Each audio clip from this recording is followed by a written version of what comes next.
Žmonės dažnai klausia, ar mašinos kada nors turės emocijas. Ne, neturės, nes jos niekam netarnauja. Noriu papasakot, ką turiu omenyje sakydamas tai. Jei moteris patenka į auto avariją su vaikais ir mašina apsiverčia ir kuras pradeda tekėti prie variklio, kuris yra karštas, automobilis gali sprogti. Jis sako, o Dieve, mano vaikai įstrigė mašinoje visur liepsnos, tik jos ateis kas nors pagelbėt. Jei paimtų medžio gabalą, išdaužtų langą, ištrauktų vaikus, tai emocijos paversus į veiksmus. Mes ne tiek susirūpinę dėl emocijų, mes susirūpinę, ką tu darai su jom. Manau, galiu pasakyti, kad didžioji dalis žmonių tikrai nežino, kaip auginti vaikus. Aš norėjau komunikuoti su savo sūnumi, kai jis dar buvo tik kelių mėnesių. Na tai laikas, kai dar negali komunikuoti kalba, bet jis buvo savo lovelėje ir aš prie vienos jos pusės pritaisiau geltoną kamuolį. Jis buvo išsikišęs, sūnus pamatė tai ir griebė už jo. Kai jis griebė už jo, švieselės pradėjo šviest ratu virš jo lovos. Jis buvo toks nustebęs, kad net paleido jį. Tada pradėjo verkt, nes šviesos nebešvietė, jis nesuprato, kodėl jos išsijungė. Bet kažkur po 6 kartų jis suprato, kad šis kamuoliukas verčia šviesas šviesti.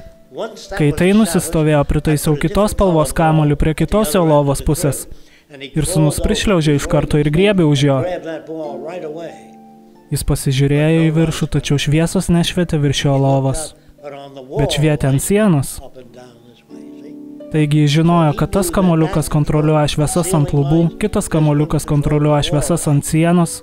Kai jam sukako 3 ar 4 mėnesiai, prie savo lovos jis turėjo 6 skirtingus kamuoliukus. Ir kai suspausdavo atitinkamą, mama ateidavo pakeisti sauskelnes. Kitaip tariant, vaikai tikrai nori žinoti, kaip veikia pasaulis, vaikai nori žinoti viską. O mes duodame jiems pasakas ir Mickey Mouse klubus. Vaikai iš tikrųjų yra pasiruošę mokytis, kaip kūnas veikia, jie nori žinoti, kaip širdis pumpuoja kraują. Tėvai nežino šito, taigi, kai klausėt, ar turėtume šviesti savo vaikus, negalit, nebent pats esate apsišvietęs.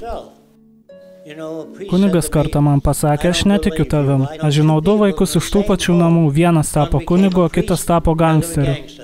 Jei aplinka yra viskas, kodėl jie taip skiriasi?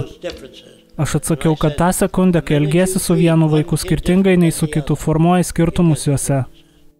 Jūs duodat vaikams pasakas apie pelenes, netikrumus, bet visada sakot jiems būti sąžiningais. Tačiau, kai jie paklausia, iš kur atsiranda vaikai, sakot, gandras atneša. Tai yra melas. Paskui vaikai klausia tėvelį, ar kalėdų senelis tikrai ateina per kaminą į kiekvieno žmogaus namus. Sako taip. Tai dar vienas melas. Taigi mes meluojam vaikams ištisai, o patys liepiam būti nuoširdžiais. Meluojam apie viską, beveik viską. Tai pasaulis, kuriame gyvenate, jis pilnutėlis mėšlo. Nėra blogų žodžių. Tiesiog pasaulis toks yra šiandien. Taigi, jeigu iš tikrųjų norite geresnio pasaulio, turite žinoti, kas sukuria nusikaltėlius, kas sukuria menininkus, kas sukuria puikius tapytojus. Aplinka sukuria gangsterį arba kunigą.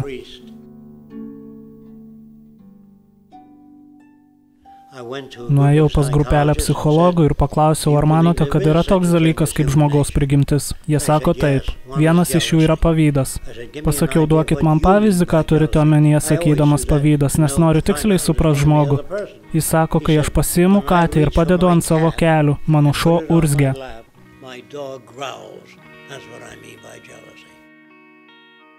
Taigi jam pasakiau, aš tau parodysiu keletą eksperimentų, kuriuos padariau. Aš turėjau daug kačių ir šunų ir kitų gyvūnų, nes domiuosi jų elgesiu.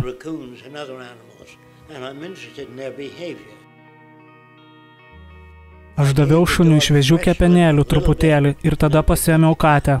Šviežių kepenėlių truputėlį ir tada pasiėmiau katę. Aš daviau šuniui šviežių kepenėlių, pasiėmiau katę. Padariau tai 20 kartų. Ir po to, kai siekdavau katės, šuo pradėdavo vizginti uodegą. Taigi, jei tai būtų buvę įgimta, jis būtų toliau urzgęs. Taigi, pavydas yra sukuriamas. Jis nebūtų vizginęs uodegos, kai pasiimdavau katę.